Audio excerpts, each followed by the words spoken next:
Bimbi isinapubliko na ang pagpanaw ni Chris Aquino.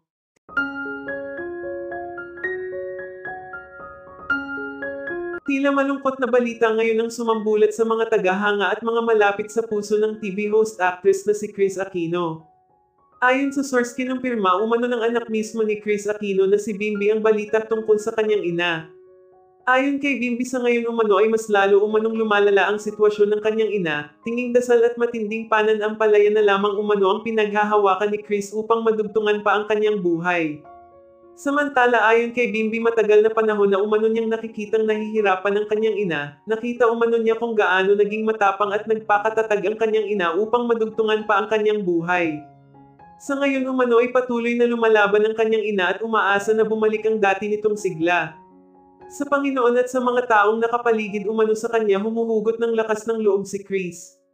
Himala at tanging kaloob na lamang umanong ng Diyos ang pinaghahawakan ni Chris. Alam umano ni Chris na may plano ang Diyos para sa kanya.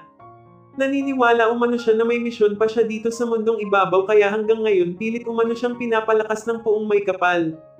Marami naman sa mga netizens ang nagsasabing hindi pa umano oras ni Chris, at naniniwala umano sila na may nakalaan at misyon pa ito dito sa mundo.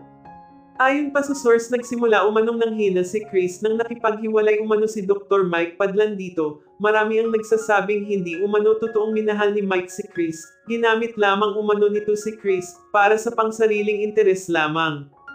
Ayon pa sa ilan mag-focus na lamang umano si Chris sa pagaling nito, at naniniwala umano sila na sa mga anak lamang nito makikita ang tunay na pagmamahal na matagal na nitong hinahanap sa mga lalaking nagdaan sa buhay niya. Samantala ngayong araw lamang March 25, 2025 isinapubliko na umano ni Bimbi ang pagkawala ng kanyang ina.